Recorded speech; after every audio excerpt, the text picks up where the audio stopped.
real self-defense. Before I get into who I am and who I'm here with, I'd first like to just say that although this is called real self-defense, you may be wondering why we're not in the regalia, in the gi, and why we don't have mats set up.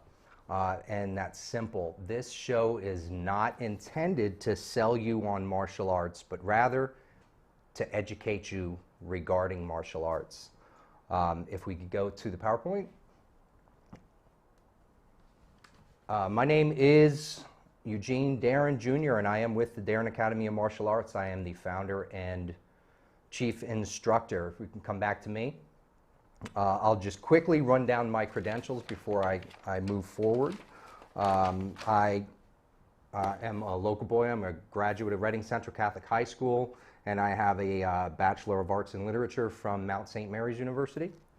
I currently hold a 4th degree black belt in Hakuryu Jiu-Jitsu, a 2nd degree black belt in Aikido, and a 2nd degree black belt in Judo. I am joined tonight by my teacher and mentor, Barry Southam.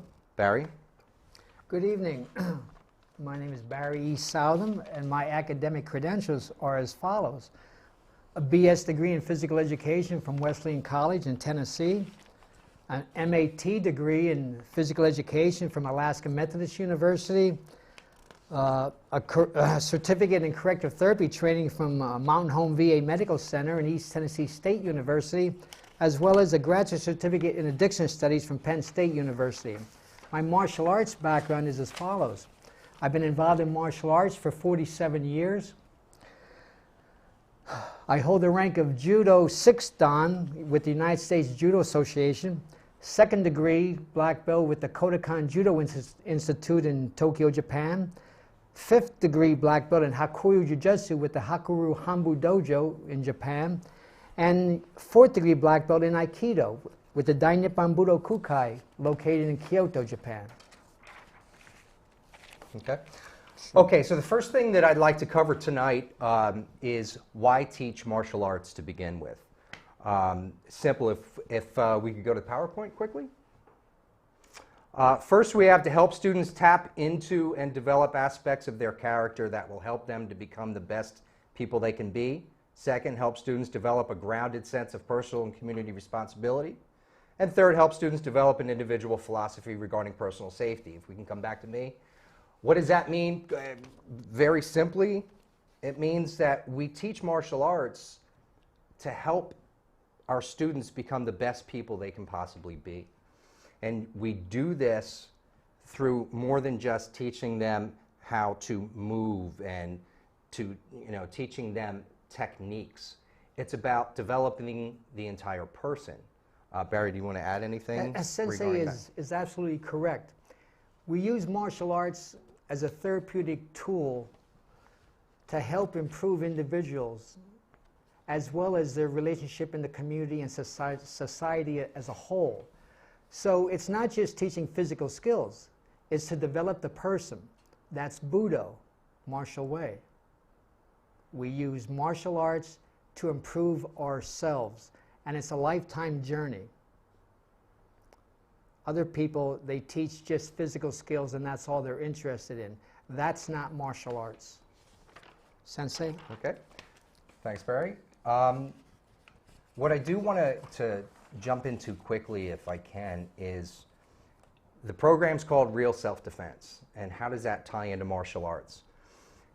Martial arts training is tied to self-defense. It's not the same thing. They are tied together, but they're two separate things. You learn one with the other. And there are too many misconceptions out there. We're not going to be able to cover everything in tonight's program in 24, 25 minutes. We can't. But we're going to jump into as much as we can, as quickly as we can.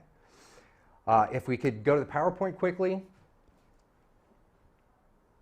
Rory Miller, author of Meditations on Violence, a comparison of martial arts training and real-world violence, said, assaults happen closer, faster, more suddenly, and with more power than most people can understand. Come back to me. I have 18 years experience working in alternative education, and that is in behavior-focused programs. And without exaggeration, I can say that I've probably been involved in a few hundred up-close violent physical conflicts. And without a doubt, Rory Miller is spot on. When something goes wrong, when an assault happens, it is not like in the movies. It is not like in a video game. It happens fast, and it is brutal. It's shockingly brutal quite often. And our training does not always prepare us for that. And so there is so much more to martial arts and self-defense training than just learning how to punch and kick and move. Barry, did you want to add anything to that? To add, martial arts is a lifelong study. It's not just a one-week program at the local YMCA. It's not a 6-week program. If someone is truly interested in studying martial arts for the long haul, it's a lifelong study. And that's what we have to realize. If you just take it for a recreational activity, then that's all it's going to be, is recreation. Think of it as an insurance policy.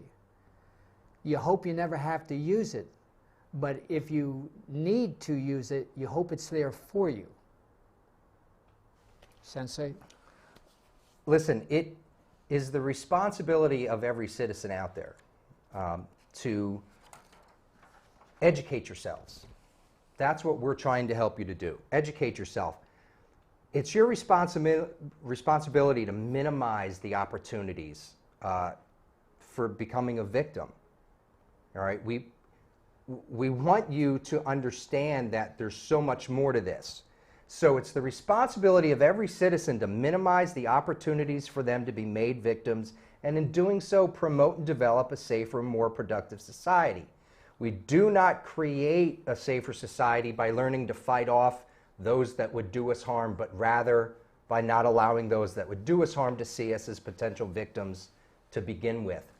If you can come back to me, this is where we start getting into the meat of self-defense and what self-defense really is. It's about the self, the environment, attackers, the law, and the aftermath. When we talk about the self, self-awareness, are you aware of how you feel physically, emotionally, psychologically? Are you aware of your environment? Now, that doesn't just mean physically where you are, but the climate, the terrain, are there obstacles, hazards? Are you aware of potential attackers? Are you familiar with the statistics in the areas in which you live and the types of violent crimes that may or have happened in your area? Are you aware of what the local, state, and federal laws are regarding self-defense and protecting oneself? There's been a lot of talk in the last year with Stand Your Ground law. Do you even know what that means and how it applies to you in your community? And then there's the aftermath to consider, and that is there will always be an aftermath, and that is psychological, emotional, not just for yourself, but people who may have witnessed whatever the event was. Could be family members, could be friends. Sensei, did you want to add anything to that? I think if you have children, you need to sit down with your children and discuss issues, unfortunately, concerning their safety. How to walk around the mall, how to be spatial awareness of people around you. Don't park your car in between other cars late at night. It's a bad thing to do. But you need to talk with your children about these things. What to say in order to extricate yourself from a bad situation, as well as yourself. Talk with your husband and your wife as to how should I handle specific situations that may crop up. How do I handle somebody approaching me outside of Walmart and is belligerent? These are things that you can talk with your family, and they're cost effective because they cost nothing except you getting together with your family and discussing these issues. You'll be surprised what you can come up with on your own. Go by your gut feeling. You walk down the street, you see a group of people standing there. They may be very nice people, you don't know. Your gut feeling says, your radar goes up. cross the street. That's psychological self-defense. It's not physical. Use good judgment. Sensei? Okay. What I'd like to touch on now are, it's a subject near and dear to my heart, and that's common martial arts myths. I don't want to spend too much time on this, or we could probably spend all night on it if we got going. So, I'm going to put a few things out there. If we go to the PowerPoint. Karate is not a general term for martial arts. Okay? If someone says they study karate, that is karate. It is a specific Japanese martial art. MMA, this is another myth. MMA is martial arts training. MMA is extremely popular right now, and I have nothing but the utmost respect for these guys, but that's not martial arts training. Training in martial arts means that I'm skilled in self-defense. Flat out not true. And then there's the just do this lie. If we can come back to me. Okay, karate. Karate was made popular by the Karate Kid. Everybody wanted to do karate. What most people don't understand is that this does not mean martial arts. It is a specific martial art. Sensei Barry and myself, in particular, practice judo, aikido, and hakuryu jiu-jitsu. They are also Japanese martial arts, but they are not karate. I have many people come up to me and say, I hear you do karate. I say, no, I don't do karate. But you do martial arts. Yeah, I do martial arts. Then you do karate. No, I don't do karate. And this will go on and on. Karate is not a general term for martial art. It is a specific Japanese martial art that involves meeting force with force and punching and kicking. Anything you want to say about that, Sensei? Well, the word karate is a general term. It's like saying, I attend the university. The next question you ask, which university? So if you ask me, do I study karate? The next thing I'm going to tell you is what school or system of karate I study. Whether it's Shotokan karate, Isshin-ryu. So it's a generic term. And unfortunately, when people look for self-defense schools, that's the only word that pops into their head, and that's where they gravitate to. Right. You can even go so far as, unfortunately, because of the wave of attention that karate has garnered through the Karate Kid, there are schools out there that in their title are called karate. I won't mention the particular schools. They're out there. But they don't actually teach karate. They teach taekwondo. Now, there are similarities, but the fact is that taekwondo is a Korean martial art. Karate is a Japanese martial art. And just because it has karate in the title does not necessarily mean that they actually teach karate at that school. Moving on, MMA is martial arts training. Mixed martial arts. Come back to me. Okay, mixed martial arts, quite simply, this is not self-defense. Mixed martial arts is sport fighting. These are gentlemen that originally have backgrounds in various martial arts, use those backgrounds in sport fighting, in a ring, to win points, to win a fight. This is not self-defense, this is just fighting. When one trains in a martial art, they train in a specific art, they dedicate themselves to that completely. They dedicate their time, their energy, and their effort into understanding all there is to understand about that art and respect it. They do not practice that art just to step into a ring and win points or win money. Also, training in martial arts means that I'm skilled in self-defense. Without going any further into that, simply put, that is about as untrue as you can get. Just because you train in martial arts does not mean you could actually protect yourself. There's so much more to it. It depends on the school you're in, how good your teacher is at teaching the self-defense aspect when it comes to martial arts. You have to learn not just the movements, but you have to learn how to apply them in as many situations as possible and against as many different people as possible. Every size and shape, every weight. And then last but not least on our list is the just do this lie. Do you want to say something about that, Sensei? Well,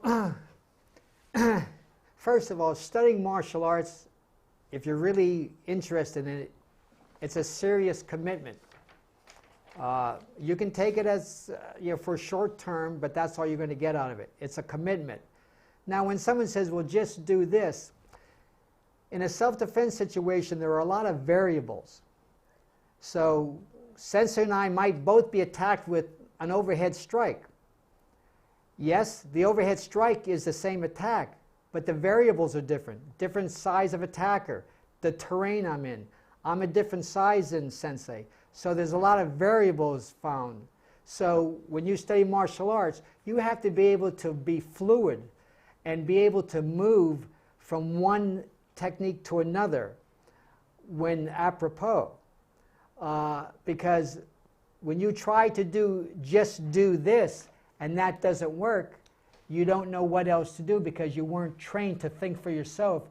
You were mimicking what you were told. You become a robot. So in a real martial arts school, with constant practice, you learn to flow. When something doesn't work, you flow into something else. So martial arts is a serious undertaking. It's not just to win belts. Okay, we'll move forward. As I had said, Sensei and I both study and teach three specific martial arts: Judo, Aikido, and Hakuryu Jiu-Jitsu. Sensei is going to briefly give you some background on Judo. Judo was founded in 1882. We have over 65 basic throws in Judo. We have holding techniques. We have choking techniques. We have joint locking techniques. And we do have striking techniques. Our kata are mainly two-person kata, whereas in karate, taekwondo, it's one person.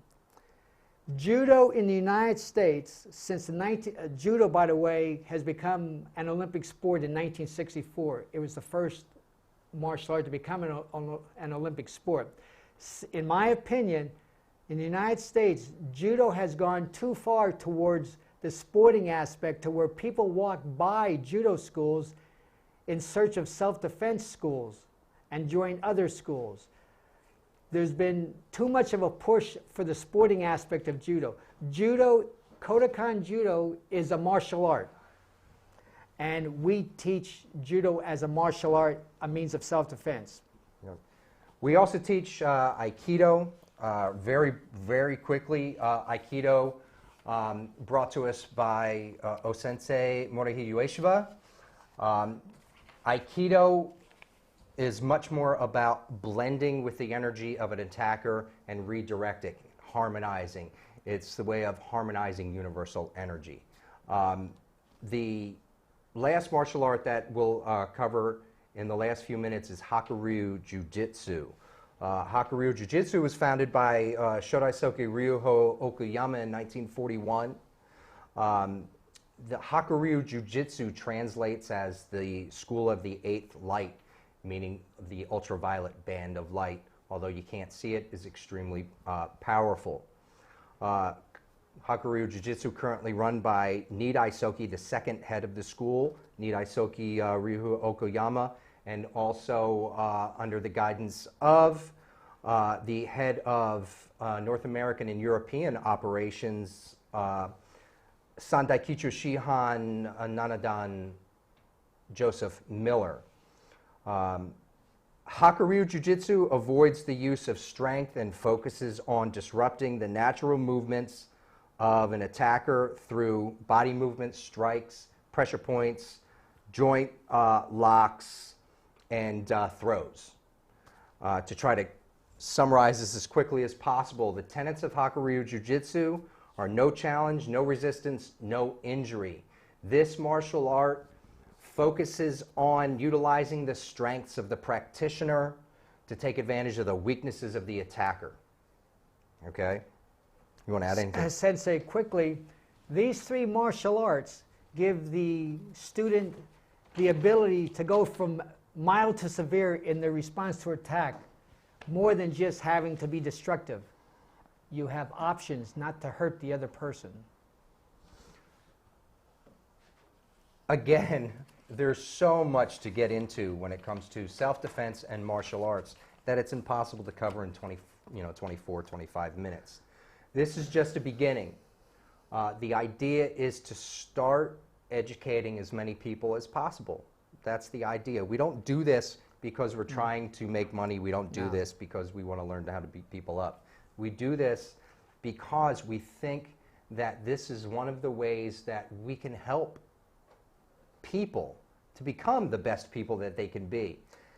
You have to be, as a concerned consumer, you have every right to question the credentials of the instructor. Yes. When you search out schools, you need to know what questions to ask.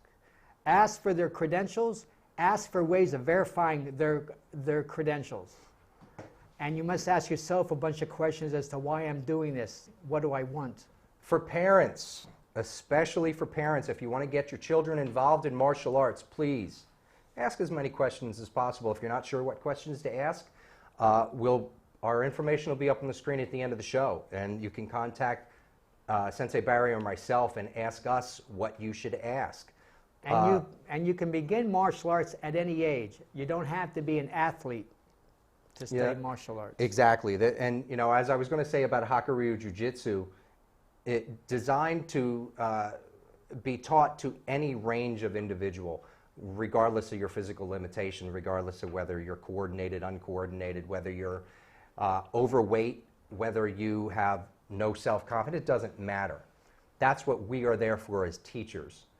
But to reiterate, please, you have every right to every bit of information you want when it comes to understanding the school you will attend to learn a martial art or for your child to learn a martial art. Check their credentials. Ask for the numbers to call where you can check their credentials. If we can go to the last slide on the PowerPoint, our information is up on the screen. You can contact myself, the Deren Academy of Martial Arts, or Barry Sensei at Southam Dojo. Barry's dojo is in Lebanon County. Mine is in the Reading area. So even if you live outside of the area, feel free to contact Barry. We will be happy to help you in any way that we can. Anything you want to add, Barry? We'll give you questions to ask so that you're not lost when you search out schools that you're looking for. Thank you again for joining us tonight. And again, please feel free to send us any questions that you may have. Thank you.